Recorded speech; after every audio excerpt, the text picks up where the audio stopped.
betul sama. betul betul. Ini lucu ya. Iya, Mulai dari merah. ininya aja ya, Iya, warna DPI banget kan. DPI banget, terus sama baju-baju udah mewakili, kalau aku maskernya mewakili DPI. Iya, kalau aku nggak tahu nih mewakili apa aja deh.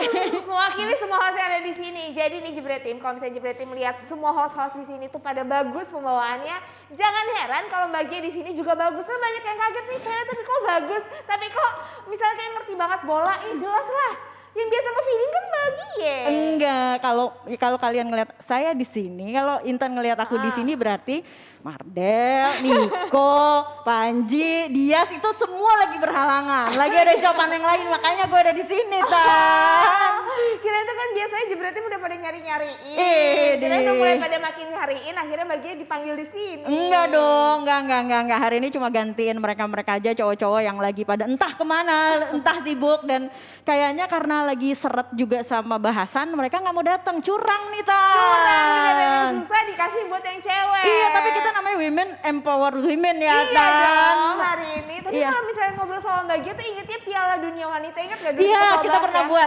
buat hostnya Intan, terus kita berdua pernah buat tentang Piala Dunia Wanita waktu itu ya. Iya, seru banget. Itu Intan tuh waktu juga itu kita- jago loh, knowledge-nya Nah, soal waktu sepak itu bola wanita kita ya. ngebahas soal Amerika ya. Menang, betul. Amerika kan selalu jago banget, tapi kali ini Amerika kebantai ya. Kebantai setelah 44 kali pertandingan selalu menang akhirnya ya. Namanya pasti ada turunnya juga Iya, gitu. Nah nih, Women's Football Tokyo Olimpiade Tokyo ini dia nih, Australia 2-1 dari New Zealand. Ini serius 10-3. Alah. Tuh dibantai. 1-1, Masih 10-3. dan masih ada nama-nama lama kayak Megan Rapinoe masih main semuanya. Langsung ngomel-ngomel. Kalau Alex Morgan udah gak main ya? Masih Main dia ya? Masih. Wow, padahal Habis udah punya anak lagi. habis Iya, punya hebat. anak, gila, hebat banget ya, balik lagi. Itu dia Atlet sih hebatnya ya. cewek ya. Betul, habis punya anak langsung bisa ini lagi. Iya. Kalau Megan Rapinoe mungkin anaknya ya nggak usah nggak boleh kalau maaf. Nah tapi bagian ini Iya, kalau iya. misalnya kayak perempuan kan udah mulai diterima ya sekarang Iya. di sepak bola. Betul. Ini juga ada yang juga udah makin diterima nih, komentator wanita Inggris pertama. Iya, ini dia nih Alex Scott ya. Siapa namanya? Oh ya Alex Scott tuh ini pemain Arsenal nih. Backnya Arsenal dulunya, Arsenal perempuan tapi bukan Arsenal laki gitu. Oh ini dia dulu backnya Arsenal perempuan. Iya, benar. Akhirnya sekarang jadi komentator. Iya, komentator untuk FIFA 22. Ini Untuk untuk permainan games gitu. Ya, tapi ini apa ya? Artinya makin banyak ruang untuk perempuan, Iya, bukan iya. cuma jadi host tapi juga bisa jadi komentator. Iya, Cewek-cewek kayak cantik kayak Intan ini, wah Intan tuh kalau udah belajar apa-apa tuh udah jago deh, apalagi soal bola. Udah ada YouTube-nya kan? Amin, udah Iya, ada. gitu. YouTube-nya Lihat Intan sama Mbak Dina. tuh. Nanti kita juga kapan-kapan mau ngobrol sama Mbak Gia gimana sih cewek bisa sejago itu bolanya. Oh. Terus mau ngobrol juga sama semua untold story dari semua kru Jebret sama pandit-pandit. Oh, bagus. Kapan-kapan juga Intan harus ngebahas soal bola biar ngasih knowledge juga buat yang penggemar yang kayak tadi ini Alex Scott ini Iya. yang buat di game ya. Iya, Tapi buat di game. by the way rest in peace ya buat penggemar main PES ya. Sekarang iya Revolution Soccer tuh udah nggak ada lagi. Udah nggak ada lagi ya. Jadi sekarang namanya penggantinya si e-football gitu loh. Itu lo kalian yang suka main game pasti kan tahu nih revolusinya setiap tahun pasti ada macem-macemnya nih kalau ada main Iya. game Tan. Sama kalau kita lagi beli eyeliner kayaknya kan ada Iya. beda-beda. Nah, kalau Kayaknya cowok-cowok juga improve pasti. terus kan? Iya, berevolusi terus gitu kan. Oh. Tapi kalau yang nggak pernah berevolusi yang kalau revolusinya kece mulu ya pasti apa? GeForce dong. Fast moving. Automotive Parts. Punya Indonesia. Tuh kalian bisa tuh ya ikutin follow di sini, bisa tahu apa aja yang keren-keren dari GeForce ya Tan. Beli di Iya. mananya juga bisa kan Tan? Beli di mana aja, terus suka ada juga promo-promo menarik. Oh, Terus kadang-kadang juga suka ada kuis-kuis menarik juga dari Oh. Instagramnya. Keren kan? Keren dong. Langsung di follow makanya. Iya tuh. GeForce Fast Moving Automotive Part punya Indonesia. Dan yang pasti selain GeForce nih Tan, kita juga lagi masih nunggu yang lain ya supaya kita punya acara nih di bulan Agustus nanti Oh yang iya, banyak yang nanya. Kan aku Betul udah buka banget. Q&A tuh. Sempet Oh iya? nanya-nanya sebenarnya ada acara apa sih Mbak G? Kan aku jadi- buka Q&A pada nanya, ada acara apa Kak di Jebret Media bulan Agustus? pokoknya itu sebetulnya masih surprise. Tapi nanti kita akan mengundang semua kalian-kalian juga yang mau ikut pengen tahu sih behind the scene-nya kita kayak apa. Kita berbagi ilmu termasuk juga nanti sama Intan. Sama Nesa, sama semua pandit-pandit kita, sama host-host kita yang terbagi di dalam beberapa section nih Tan gitu. Jadi untuk memulai proses kita kayak gini, Intan tahu sendiri ya, nggak gampang untuk duduk di sini. Apalagi selama masa kita harus siaran sampai ngebaca semua kritikan di YouTube. Iya, itu apalagi. Itu susah, nggak segampang itu. Dan kita pengen nyari bibit-bibit unggul baru nih kita nantinya di situ. Siapa tahu aja ya, ada pandit-pandit baru yang kita bisa temuin di sana. Nah itu dia, itu juga kemarin ada yang nanya juga gimana caranya mau jadi pandit dan host di DPI. Coba ikut aja acara itu, siapa tahu bisa kepilih ya. Nah ini dia nih acaranya.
Tunggu ya Jebret Tim ya buat tadi Jebret Media Workshop yang akan hadir di bulan Agustus nanti. Pastinya sama mereka-mereka juga nih yang bakalan ngasih ilmu-ilmu, semua kekecian tentang sepak bola yang kalian juga semua pasti bisa ambil manfaatnya. Halo. Ada Gita Senior, kalau di sini ada Gita, di sini Gita Senior. Ada Bang Bes juga yang tadi pagi lupa ngechat hari ini bahwa ada PO Ikan. Apa kabar kalian berdua? Baik dong. Double Gita jadi. Double Gita, tapi bajunya sama-sama PSG dan gue nggak dikasih tahu hari ini tahu gitu, gue nggak punya juga sih baju PSG. Gue pakai Kenapa? baju merah loh tadi, sumpah pakai baju merah. Enggak, tadi. kalian berdua emang janjian? Enggak. Enggak janjian? Udah langsung aja ya kalau udah nyetel satu tim kan gitu. Oh, pakai janjian. tuh. Mungkin karena habis ngebahas hari Senin itu soal PSG, PSG. akhirnya ke bawah saya sekarang. Kan Senin kita bahasnya PSG tuh Iya, seru tuh. betul. Tuh, salah satunya di Jebret di DPI ini guys, itu kita makin lama makin tahu koneksi antara satu sama lain nih, termasuk yang kontra banget atau enggak emang cocok banget. Berarti mereka berdua ini gak boleh di pairing lagi. Ini kalau yang dari belakang nih kalian nanti akan belajar nih. Di sini ada yang suka manas-manasin. Siapa tuh yang kontra? Nah itu ini ada Gary, ada Abrar nih di sini. Nah sesuai dengan namanya karena kita mau ngomongin pro dan kontra. Kemarin tuh kita udah sempat ngebahas soal beberapa tim menuju, masih lama sih ya, Agustus masih lama nih mau kick off macam-macam.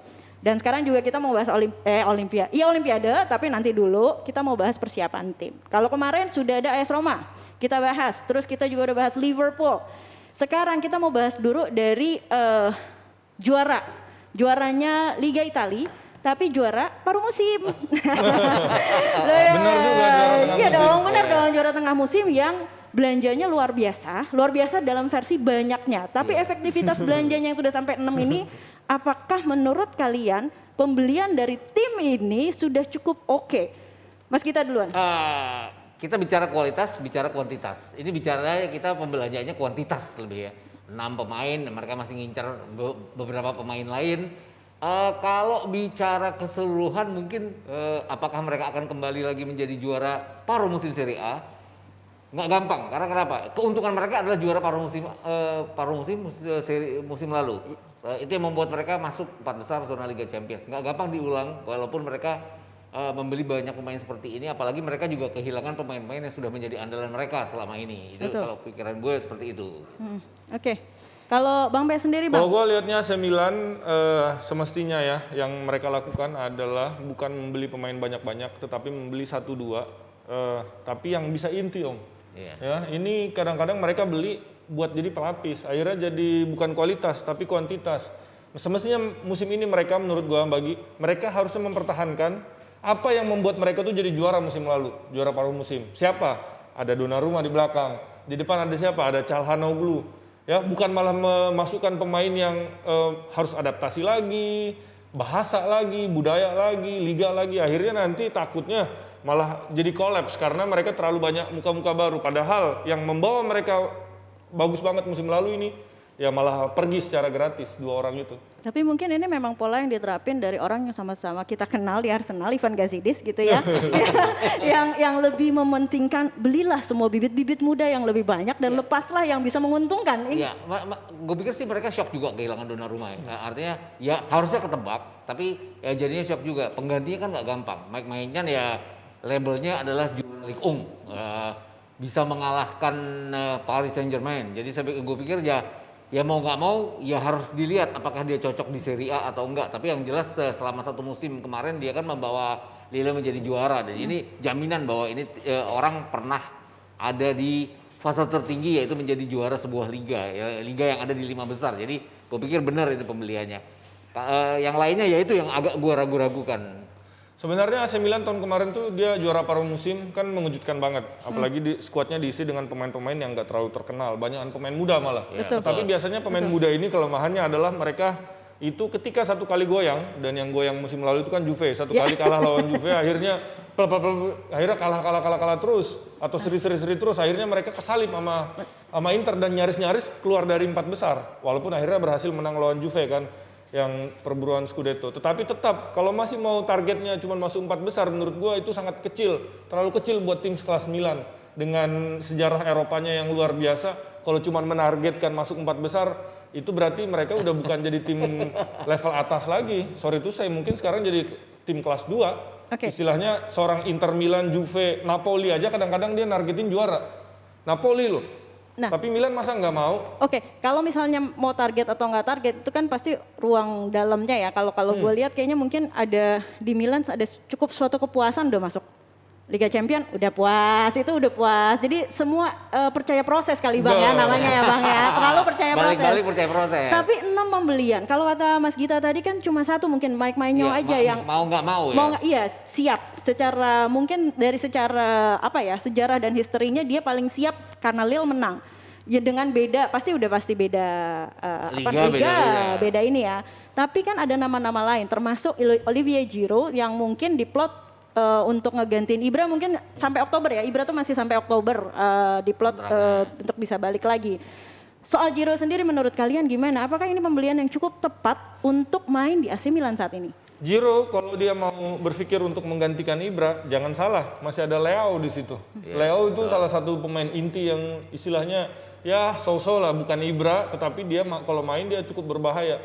Sebelum dia gantiin Ibra, dia harus gantiin Leao dulu, dan di pramusim dia udah mulai gacor si Leao ini, dan formasi Milan musim lalu kurang lebih nggak akan berubah banyak, masih dengan 4-2-3-1 di mana pakai 1 striker nomor 9 di situ.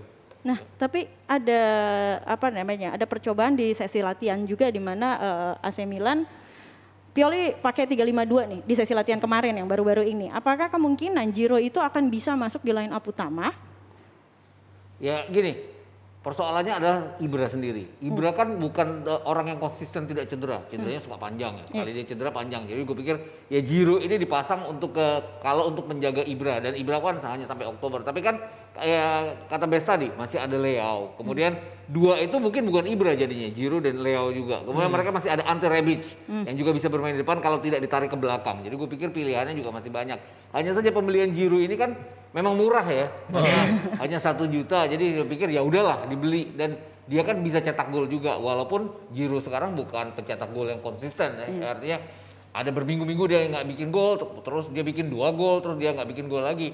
Dan ini akan berbahaya di sebuah kompetisi seperti Serie A yang harus konsisten terus-menerus, nggak dapat golnya. Gitu. Nah, kalau musim lalu AC Milan kan istilahnya bebannya nggak terlalu berat karena mereka nothing tulus, akhirnya mereka bisa perform bagus. Sekarang mereka main di Liga Champions, which is ini akan menuntut banyak banget waktu, pikiran, mental. Ya kalau lu menang, kalau lu kalah, nah itu jadi kepikiran tuh. Kalau menang kan masih moralnya bagus, ini bagus. Tapi kalau mau menang terus di Liga dan di Liga Champions, mereka harus punya kedalaman skuad yang bagus. Pemain pengganti harus sama bagusnya sama pemain inti. Dan ini ya Inter Milan aja yang juara musim lalu di Liga Champions gelabakan. Oke, ini kan mungkin juga ada, kalau lo bilang tadi ada beberapa pemain yang bisa mengisi lini depannya AC Milan, ini juga mungkin karena kan mereka harus konsentrasi di 2 di 2 tempat ya. Ya. Ada satu di UCL, satu lagi di Liga kan. Itu sama-sama pentingnya. Selain itu silverware juga yang tetap harus dikejar demi mengamankan sebuah trofi ya. Nah tapi yang menarik kalau lo bilang tadi ada Leao dan segala macamnya yang tidak masuk dalam line up prediksinya kita justru malah. Ini adalah salah satu yang kita buat nih. Bang Bes, menurut lo kalau lo ngelihat prediksi starting line up AC Milan musim depan ini gimana dengan kondisi yang seperti ini? Kalau menurut gue udah setuju dengan Menyong yang akan tampil dan Kjaer dengan performa luar biasanya di Euro tentu dia akan dapat satu spot di situ. Menurut gue yang jadi temannya Kjaer adalah kaptennya lah. Masa jadi cadangan kaptennya yang kan Romagnoli. Ya kan? Terus ada Calabria, Theo Hernandez. Terus di tengah juga jangan lupa ada Benacer. Tonali menurut gua belum matang. Cuman rambutnya aja yang mirip sama Pirlo. Selebihnya ya nggak, kurang begitu mirip. Terus yang bakal menggantikan Calhanoglu udah pasti di situ. Brahim Diaz nggak ada lagi. Iya betul dia. Terus di kanan kita masih bisa debat antara Salemaker yang main di mana sih sebelumnya kita juga nggak tahu. Lawan Castillejo. Gimana Mas Gita? Yang juga harus diingat ini starting ini akan berubah pada saat nanti memasuki kalau mereka juara paruh musim misalnya. Berandai-andai. Iya. Januari Februari itu Casey akan hilang jadinya. Mau nggak mau kan hilang Afrika. Iya. Afrika. Nations Cup of Nations. Jadi pasti hilang. Terus itu yang bikin ini akan tidak konsisten karena kan kalau kita lihat Milan kemarin kan hancur berantakannya kan di Januari sampai bulan Mei. Itu yang tetap harus jadi perhatian Milan bahwa ini nggak gampang. Kalau hanya di Serie A bertahan di 4 besar oke. Tapi kalau kita lihat dia masuk Liga Champions, mereka kan mungkin ada di pot 3 atau bahkan pot 4 karena lama nggak main di Liga Champions ya. Oke, kalau mereka nomor 4 udah kesingkir. Artinya mereka hanya konsentrasi di Serie A. Kalau mereka nomor 3 kan mereka harus main di UEFA Europa League. Tetap aja mereka akan bermain di Eropa. Jadi konsentrasinya tetap terbagi sampai bulan Februari, mungkin Maret, mungkin kalau mereka progres terus sampai April. Dan ini yang membuat pemain-pemain ini tidak akan gampang membagi-bagi. Tapi ada keuntungan bagi AC Milan yang sekarang bukan AC Milan seperti tahun 90-an awal. Om Gita mungkin masih ingat ada Baresi, terus dilanjutkan sama Maldini, terus ada Nesta, Inzaghi, istilahnya kental lah dengan pemain timnas khususnya Italia. Sekarang siapa sih pemain timnasnya Milan ya kan? Ini menguntungkan juga bagi sebenarnya. Kita tahu Donnarumma main di Milan ya, tetapi musim ini udah main di PSG. Menguntungkan. Kenapa menguntungkan? Nggak ada pemain timnas karena mereka bisa preseason sama-sama. Jadi lebih awal preseasonnya. Jadi kayak Theo Hernandez, tadi Benacer, Castillejo itu bisa kumpul duluan. Tadi ada Maldini juga kita lihat ada Daniel Maldini. Terus Leao juga nggak dipanggil timnasnya kan. Nah ini mereka bisa kumpul lebih awal, istilahnya lebih kompak, lebih waktu lebih banyak. Sementara pemain-pemain Juve, Inter yang main internasional masih liburan, mereka udah mulai latihan. Ini bisa jadi kunci ini. Jadi maksudnya Bang Bes, AC Milan agak diuntungkan dengan sebuah situasi. Betul. Karena gini. Iya lo diuntungkan. Euro kan kalau akhirnya mereka masuk final atau semifinal kan istirahatnya lama ya. 3 minggu, 4 minggu. Ini yang bikin bahkan di permulaan kompetisi pun mereka belum tentu bisa main di minggu pertama. Belum lagi ada Piala Dunia ya, sebentar lagi di mana kita nggak tahu. Piala Dunia juga tahun depan gitu ya. Ini saya di feeding sama penggemarnya AC Milan gitu loh. Katanya ada Olimpiade dulu, iya. Tapi kita ngomongin ke depan gitu loh. Apakah AC Milan akan seberuntung musim lalu sampai bisa juara paruh musim ngelihat dari skuadnya Juve yang sekarang juga lagi persiapan. Inter Milan yang beli-beli nggak mau beli juga. Tapi ya kita bisa lihat ya Inter Milan nggak beli aja bisa begitu. Bang, sama Mas Gita. Kalau saya lihat Milan musim depan dibandingkan pesaing utamanya lah, kita bahas Inter sama Juve lah, tanpa mengecilkan yang lain. Tetapi Inter dia cuma kehilangan Achraf Hakimi, tetapi mereka masih bisa sampai sekarang nahan Lukaku dan Martinez, which is pemain terbaiknya musim lalu. Terus masih ada di Juve, siapa pemain Juve yang pergi sekarang? Nggak ada. Hampir semuanya bertahan. Malah mereka mau nambahin gelandang sama bek kiri, which is sekarang AC Milan ya mereka harus berbenah. Yang kehilangan pemain itu mereka. Ya 2 pesaing utama buat Scudetto, mereka nggak kehilangan yang begitu-begitu banget, tetapi Milan kehilangan 2 pilarnya, istilahnya rumah ini 2 tiangnya nih hilang, bisa roboh nih rumah. Mas Gita. Kalau kita bicarakan mereka selalu yang disebut-sebut juara paruh musim. Juara paruh musimnya itu diantaranya mengambil 3 poin dari Juventus kan ya? Di akhir ya. Di awal kalah mereka. Iya, betul. Tapi gini, Juventus juga akan berbenah. Artinya mereka kan berantakan di paruh musim lalu. Tapi kan sekarang akan berbenah. Nah, akan berbenahnya ini salah satu korbannya ya bisa Milan dengan formasi Milan seperti ini. Dengan Juventus pemainnya konsisten yang itu aja, jadi akan repot buat mereka untuk mengulang prestasi musim lalu. Belum ketemu Inter ya, mereka kehilangan poin lagi, dan sekarang kan juga bukan cuma Inter Juventus, kan ada Napoli yang akan berusaha untuk masuk ke zona Liga Champions. Roma terlepas apapun. Baru mau ngingetin AS Roma kok nggak disebut-sebut dari iya, tadi loh. masuk jadi keinget Mourinho. Jadi apapun Mourinho kan pasti akan berusaha untuk ke Mourinho kan gitu loh. Ini orang bikin gara-gara udah masuk ke Serie A, nah akan bikin rame Serie A, dan itu akan merepotkan. Sama ada satu tim kejutan lagi yang menurut saya masih lebih baik dari AC Milan, Atalanta. Iya betul. Kenapa? Karena pemainnya di Euro udah terbukti. Maile, Damsgaard, Sampdoria ya. Terus ada Robin Gosens, terus ada yang pemain Rusia itu, terus 7. pemain Ada Italia. 7 pemain yang dipakai semua 7. Malinovski, Ukraina. Istilahnya pemainnya lumayan banyak yang main di Euro, dan ini jadi experience buat mereka, nambah walaupun akhirnya capek, tetapi ini bisa jadi ekstra. 4 besar menurut gua Atalanta musim ini. Oke, sebelum kita bahas masih banyak lagi deep soal Milan, gue cuma mau tanya ke kalian berdua, plus kalian jebretin, coba dong sebutin 4 tim yang bakalan masuk ke Liga Champions. 4 tim aja dari Serie A. Mas Gita. Juventus, Inter, Atalanta. Kok gue berpikir Roma malah ya. Mari kita dukung Bang Harpa. Roma biasa sebenarnya. Iya. Faktor pelatihnya itu yang kadang-kadang nggak biasa gitu kan. Dengan segala macam akal-akalannya dia yang bikin jengkel kan, dia bisa aja mencoba untuk masuk ke zona Liga Lazio di bawah Sarri jadi nggak nih? Hah? Lazio di bawah Sarri. Ya mungkin Lazio di bawah Sarri juga, tapi ini, lo tetap 4 ya tadi ya. 4 itu aja, dan ini yang akan membuat Milan juga tidak gampang untuk masuk kembali ke zona Liga Champions. Kita ulang tadi dari Mas Gita ada Juventus, Ya, Inter Milan, itu langganan ya. Ya, Atalanta, dan AS Roma. Bang Bes, sama ini kalau Tidak di gimana setting, ini? bukan settingan. Sama.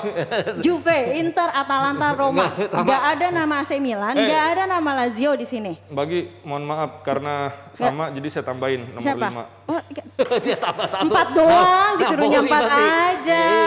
Nih, tambahin biar lengkap. Nomor 5 Napoli, 6 Lazio. Tuh, 5 Napoli, 6 Lazio. Coba mana fansnya Napoli, fansnya Lazio nih, kenapa nih Berarti tiba-tiba masuk nih? ini UEFA Conference League. Tapi ini yang Ngabis-ngabisin waktu kayak konferensi.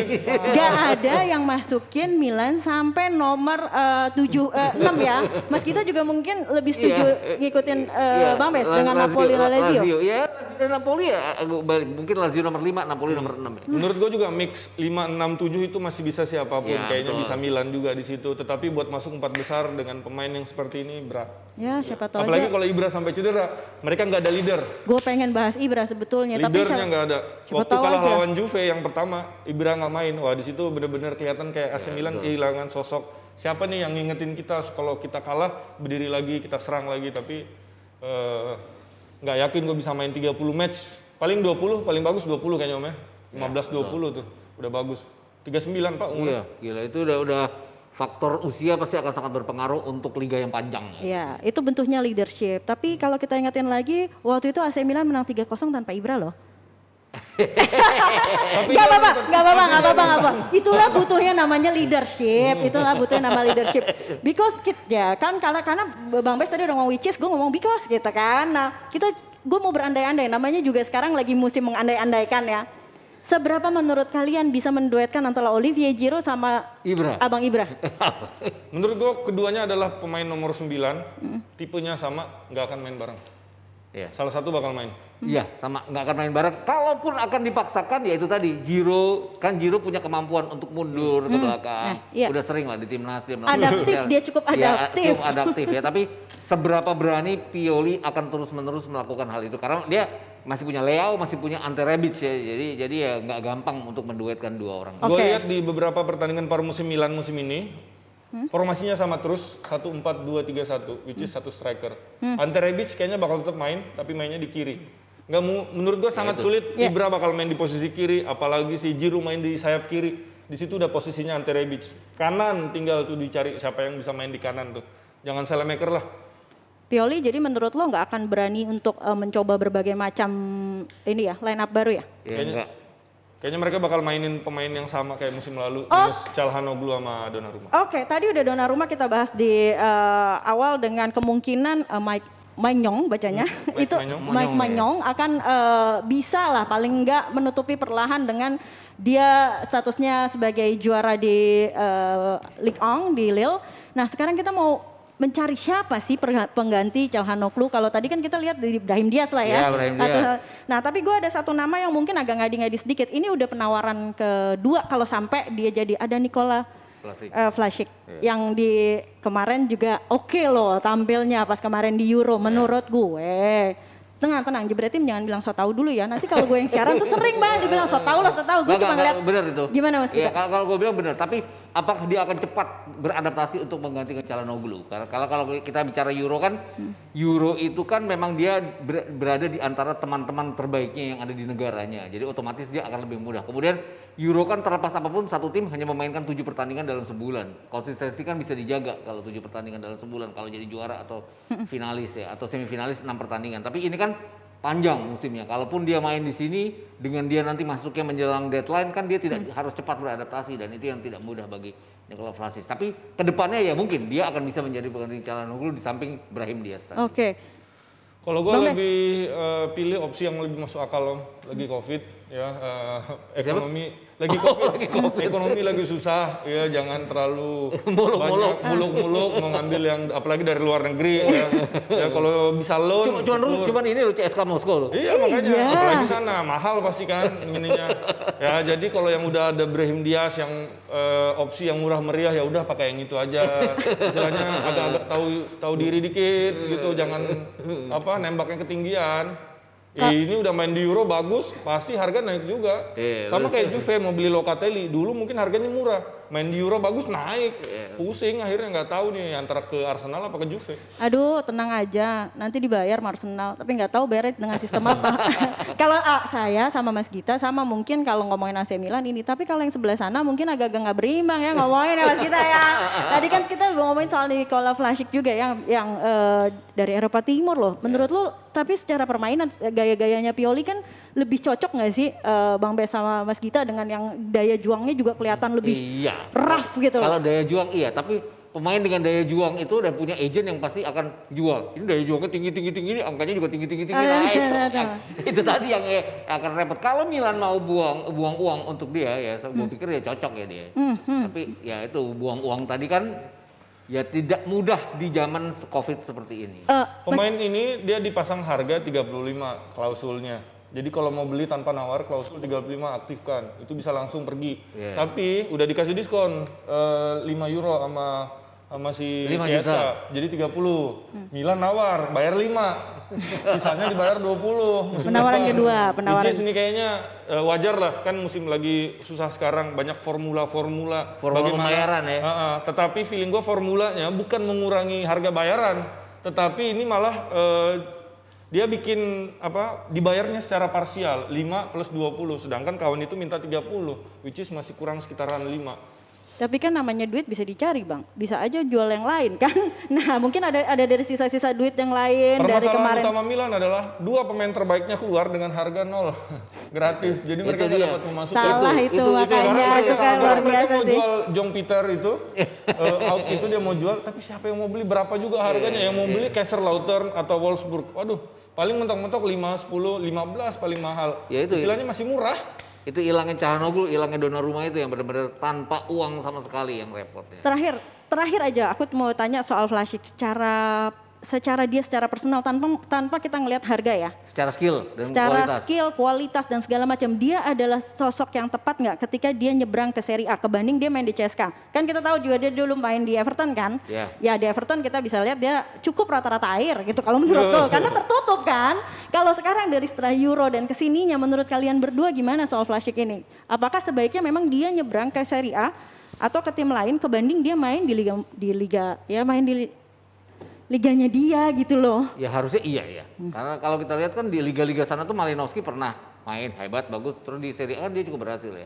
Tapi kan dipoles oleh Atalanta, oleh pelatih Atalanta yang memang bagus. Tapi ya itu tadi, kalau Vlasic mau pindah ya nggak gampang untuk beradaptasi. Gue juga tidak akan apapun yang terjadi, apapun gue nggak yakin dalam 6 bulan dia akan bisa beradaptasi dengan cepat untuk AC Milan. Mungkin di musim dingin, nggak sebaiknya di transfer window musim dingin aja ya. Oh, itu menurut Mas Gita. Kalau menurut Bang Bes? Kalau mau eksis di tim yang terkenal banget, yang punya sejarah luar biasa, tetapi lu ada kemungkinan buat jadi inti, ya sekarang saatnya. Apalagi Milan dihuni pemain-pemain yang bukan pemain top-top lagi sekarang. Istilahnya kalau mau bersaing buat jadi pemain inti sangat mungkin banget. Bayangin aja 2007, kalau misalnya siapa nih Nikola Vlasic ini ke Milan, masih ada Kakak, Seedorf, Pirlo, Gattuso. Jadi kayaknya nggak mungkin main, di bench aja kayaknya nggak bisa dia tuh. Tapi sekarang udah zamannya udah berubah Om. Kejauhan. Iya makanya zamannya udah berubah sekarang. Betul. Lawan lu cuma Salamaker, Jong Peter, Benacer, istilahnya pemain-pemain ya lu main di Euro bos 4 kali dan cetak 1 gol. Pemain itu kemana? Pre-season. Betul. Kan Levelnya udah beda. Bang Bes, kalau zaman dulu di AC Milan itu cuma 1-2 pemain luar, setelah ini Itali. Kalau yang sekarang kan semuanya Tapi beda itu tadi, ya nggak sih? kalaupun dia harus bersaing kan cepat harus ke AC Milan sekarang karena memudahkan persaingan dia. Tapi kan nggak gampang dengan uangnya sekarang. Itu balik-balik lagi duit. Ya. Sisa sebulan loh, tanggal 23 apa 25. Iya, udah seri ditutup. A. Oke, kita punya 2 pendapat yang berbeda. Kalau kalian sendiri gimana nih Jebret Tim? Nikola Vlasic ini sebetulnya oke nggak sih buat di AC Milan? Nah, kalau sekarang kita mau lebih ngadi lagi. Kenapa? Karena tadi kita sempat ngomongin soal Calhanoglu ya. Sekarang mungkin adalah bisakah AC Milan membalas dendam Inter Milan yang menikung Calhanoglu dengan menikung lagi mantan pemainnya, pemain yang udah lama-lama, ada nama Filipe Coutinho. Ini dia, ini lebih ngadi-ngadi banget kalau ngelihat mereka berdua tadi analisanya udah tajam banget soal masalah keuangan, di mana yang 30 aja masih dianggap mahal, apalagi seorang Filipe Coutinho. Tapi kalau gue nih Mas sama Bang, masa iya melulu karena uang? Kalau misalnya di Barca udah suwe banget kan, secara ya lo tahu sendiri dalam satu musim berapa kali cederanya, dan bukankah menjadi pemain inti lebih penting daripada pemain cadangan? Siapa yang mau jawab duluan? Bes dulu, Bes. Enggak, kalau AC Milan ke Coutinho istilahnya dia mau beli Vlasic saja itu agak sedikit gimana gitu ya kan. Ini Kita mau judulnya bilang, udah kurang ajar ya. kita mau bilang duitnya nggak ada juga kasihan ya kan. Kalau Inter yang ngincar Coutinho, gue masih istilahnya Inter dia punya backup duit dari musim lalu, terus mereka jangan lupa ada financial fair play juga ya. Jadi nggak bisa asal beli pemain, harus ada yang keluar juga. Istilahnya Coutinho ini bakal jadi beban gaji yang luar biasa besar karena gajinya improve terus dari dia di Inter, di Liverpool, Munich, sekarang di Barcelona pasti tinggi. Barcelona aja nyari cara gimana caranya kawan ini tuh keluar gitu loh. Dan kalau dia ke Milan, waduh bisa langsung goyang itu kapal karena bobotnya terlalu berat, bebannya terlalu berat, bisa tenggelam dia sama Milan. Kalau dia mau beli Coutinho ya beban gajinya harus dikurangi dulu. Memang Donnarumma sama Calhanoglu udah cabut, tetapi kan masih ada Ibra kan gajinya lumayan tuh. Mas Gita gimana Mas Gita? Gue juga pikir gini, oke, Vlasic mahal, tapi gaji kan tidak akan terlalu mahal. Betul. Kalau ini dia udah diambilnya mahal, gajinya juga dia nggak mau turun. Tapi gue nggak tahu, balik-balik lagi ke Coutinho. Kalau dia tawarin berkurang, terus dia sering main, kan mungkin aja dia mau. Tapi nggak yakin juga ya dengan orang yang sudah dapat gaji segini untuk berkurang jauh, gue nggak yakin dia akan mau. Kalau itu opsi pembelian mungkin, tapi kalau opsinya adalah tuker, karena ada gosip, ada penukerannya, tukeran dulu nih sama Romagnoli, kayak yang sudah waktu itu kan. Kalau Barcelona. Barcelona juga butuh back toh? Iya. Iya kan? Langsung dijawab rugi Barcelona, langsung ditutup semua itu. Rugi Barcelona lah istilahnya. Dia mau nukar pemain yang istilahnya bukan pemain timnas itu bukan ya kan. Dia mau tukar, dia mau ambil, istilahnya mau jadi apa dia di Barcelona. Di Barcelona masih banyak pemain yang kualitasnya lebih bagus daripada Romagnoli. Ya kan, langsung aja kita sebut karena yang mau ditukar Romagnoli sama Coutinho. Dulu mungkin bagus, tapi makin kesini kayaknya lama-lama bisa jadi cadangan juga tuh si Romagnoli. Dengan Tomori makin bagus, terus Kjaer juga bagus banget di Denmark. Dan apalagi mau ditukar ke Barcelona, aduh. Jangan-jangan kalah sama pemain akademi sih. Kalau menurut gua Romagnoli di Milan aja, karena di Milan pemainnya masih belum terlalu selevel di Barcelona. Jadi dia masih bisa inti, masih jadi kapten. Dia pindah ke AC Milan, pindah ke Barcelona bisa gawat. Mending jangan deh. Oke, kalau itu tadi semakin ketidakmungkinannya Filipe Coutinho pindah ke AC Milan, tapi namanya dunia sepak bola nggak ada yang nggak mungkin ya. Kita nggak tahu ya ke depannya. Cuma ini kita ngomongin lagi soal Coutinho yang dari setiap musim selalu kita pengennya dia improve something, tapi nggak juga karena faktor cederanya dia yang makin parah. Juara Liga Champions loh tapi.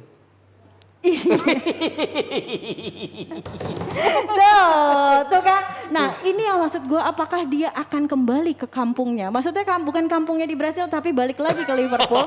Karena dia waktu itu katanya ngomong di bar, dia suatu hari ke bar ngomong katanya rencana masa depannya dia itu ke Liverpool. Gue gak tahu mungkin mampir ke tempatnya Beatles atau gimana. Tapi menurut kalian ini adalah tempat yang paling cocok nggak ketika dia kembali akhirnya ke Liverpool dengan kondisi sekarang yang kayaknya sih kalau menurut gue juga nggak ada tempat lagi nih buat seorang Coutinho di Liverpool. Gimana Mas Gita?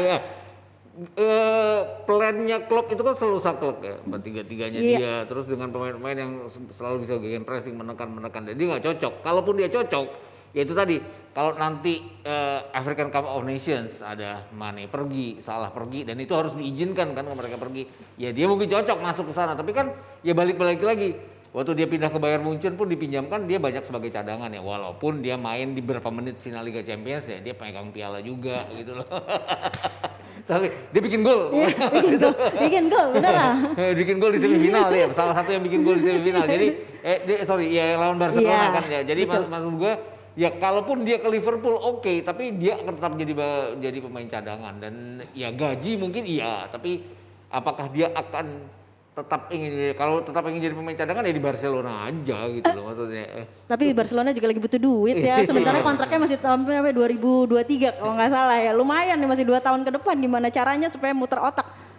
Bang Bes, Yang pasti di Liverpool kayak Om Gita bilang, Liverpool jarang pakai second striker. Ya, betul. Istilahnya dia pasti pakai 4-3-3 dan Coutinho adalah second striker yang lumayan bagus menurut gua, dan dia nggak akan bisa dipakai di situ di skemanya Liverpool. Apalagi 3 pemain ini ya dia akan main terus nih, si Firmino, Mane dan Salah kayaknya masih sama skemanya Liverpool, dan kalau dipaksain jadi false nine berarti salah satu di antara 3 ini bakal turun. Berarti kemampuan pressingnya Liverpool bakal menurun juga, karena kekuatan Liverpool itu 2-3 tahun terakhir adalah pressing atas. Ada Jota juga masih ya. Masih ada Diego Jota juga. Oke. Jadi agak sedikit sulit. Kasihan dia bingung nih mau kemana nih. walaupun ini kita lagi ngomongin soal Coutinho, sedikit aja soal Liverpool yang sebetulnya kita lagi bahas. Karena kemarin kemungkinan akan ada perombakan dari Trio Firmansyah yang kayaknya akan dilepas gitu loh, yang akan dipotong-potong entah dalam musim ini atau juga dikarenakan dari Piala Afrika. Menurut kalian, sedikit aja kita bahas, sorry ini guys ya kita agak jumping ke Liverpool. Siapa sih sebetulnya pembelian yang sangat diperlukan? Mengingat kemarin kan kita juga sempat bahas soal dia udah punya 7 bek tengah. Udah gila itu, udah gendut banget. Kalau menurut kalian Liverpool itu butuh beli siapa sih? Mengingat ya itu dia akan ada kemungkinan yang namanya Trio Firmansyah itu udah bakalan dilepas-lepas saja. Gak yakin juga dia akan membeli pemain yang sangat signifikan ya. Maksudnya dia hanya sebagai pelapis iya. Tapi kan dia menganggap bahwa skuadnya juga sudah gemuk sekali. Tadi 7 main tengah, terus di depannya juga ada 4 pemain yang bisa bermain secara bergantian. Jadi gue juga nggak berpikir dia akan cari seorang pemain yang benar-benar akan kembali menonjol. Yaitu pilihan terhadap Philippe Coutinho itu yang mau tidak mau akan berkurang jadinya. Makin Pendapat sama aku sih. tuh Intan nggak sepakat. Coutinho ke Liverpool. Kalau Jebret Dia penggemar Liverpool dia. Dia penggemar Bayern Munchen sebenarnya, makanya Iya. dia Philippe Coutinho kan pernah di Bayern Munchen kan, Iya, makanya terus dia dia juga ke Liverpool lagi. Intan tuh penggemar Jerman, penggemar semua tim yang menang ya Tan kayaknya ya. Kemarin Jerman kalah aku tetap cinta Jerman. Nah, tuh. Oke. Nah, kalau Jebret tim sendiri kalian lebih setuju mana nih? Coutinho ke Milan atau balik lagi ke Liverpool? Coba kalian komentar di bawah. Duitnya nggak ada kalau ke Milan. Ah, tuh. Bagian masih mau lanjut lagi kan ya? Masih mau lanjut sedikit. Lanjut lagi, tapi sebelum itu kita coba lihat dulu yuk. Ini ada indep bola. Kemarin Bang Bes ngebahas soal juara si Italia. Ini dia. Nah, Italia ingin memainkan sepak bola yang positif, sepak bola yang menyerang.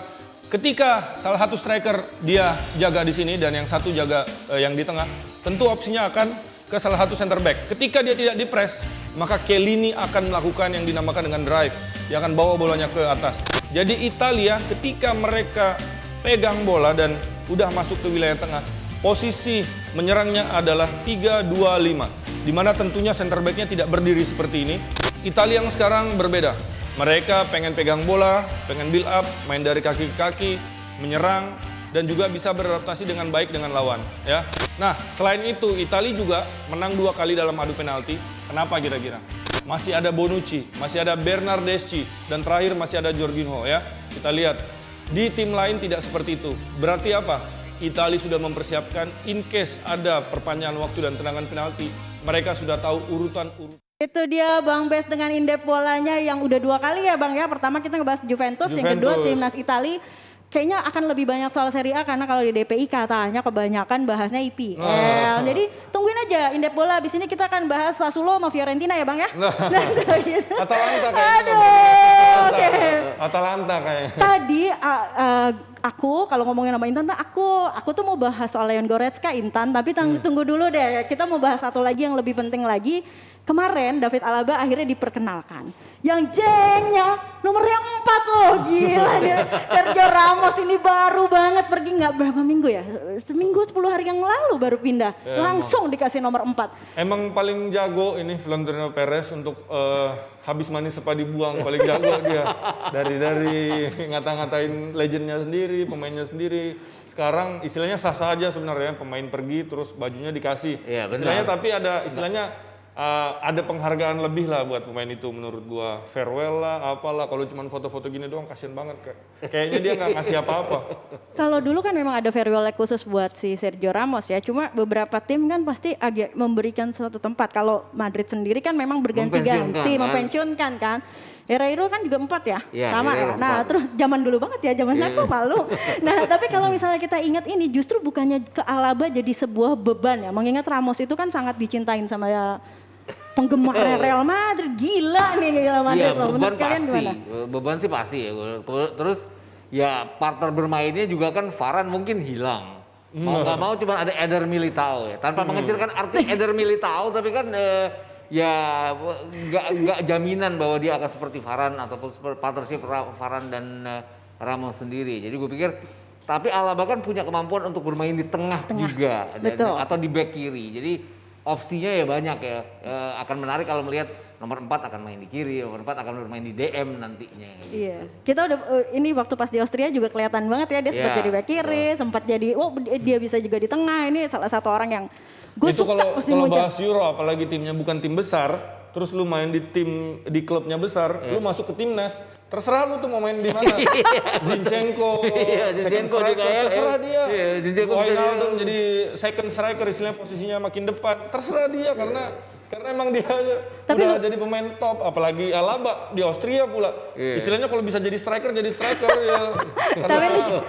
Pemainnya nggak ada, ya kan? Iya, lucu nih ngomongin Alaba. Alaba masih ini ya, entah dia gaya berbicaranya memang sangat hati-hati atau gimana, dia masih yakin loh Varane tuh masih bakalan di Real Madrid. Ya ampun, dia nggak update banget deh. Bang Bes, sedikit soal Alaba dengan nomor 4 yang warisannya Ramos, lo yakin dia bisa mengatasi pressure itu? Menurut gua dalam beberapa tahun terakhir Bayern Munchen tim yang lebih besar dari Real Madrid dan istilahnya pressure yang ada di Bayern Munchen tentu akan lebih besar, apalagi mereka juara Champions. Sejak ditinggal Ronaldo, Real Madrid jadi ya biasa aja, juara Liga mungkin, tetapi tempat mereka adalah di Liga Champions. Kalau ditanya pressure, menurut gua pressure di Bayern Munchen lebih besar. Jadi kalau dia di Madrid sekarang dia pasti bisa membuktikan. Apalah beda nasib feeling gua bakal dengan Eden Hazard. Ya kan Eden Hazard agak sedikit flop, tetapi Alaba kayaknya ini bakal jadi something. Karena apa? Karena dia meninggalkan mengisi pos yang ditinggalkan. Otomatis dia bakal main terus. Ditinggalkan. Ya udah deh pokoknya gitu. Apalah arti sebuah nomor ya, Jebretim ya. Tapi buat gue nomor itu tetap berarti. Kalau kita nyobatin nomor 4, the luckiest number 4, kalau kata bilang kan 4 tuh angka mati, tapi buat gue enggak, 4 angka kesukaan gue. Nah gue cuma mau dengerin aja nih dari kalian berdua. Nomor 4, siapa sih pemilik jersey nomor 4 favorit kalian? Kalau gue udah pasti tahu dong, Vieira lah pasti ya. Sejarah. Apa Fabregas kurang ajar banget. Musim ini ada gue nomor 4. Siapa? Di Itali. Siapa? 14. Enggak, gue cuma nanya ke kalian berdua sembari gue pengen nungguin nih dari Jebratim nih. Nomor 4 favorit kalian sepanjang masa. Boleh siapa aja nomor 4. Mau buat Sergio Ramos juga boleh, Virgil van Dijk juga boleh. Siapa lagi tuh yang nomor 4 tuh? Kalau gue sih ya Vieira, sama ya? Pasti sama nih, geng-geng Arsenal.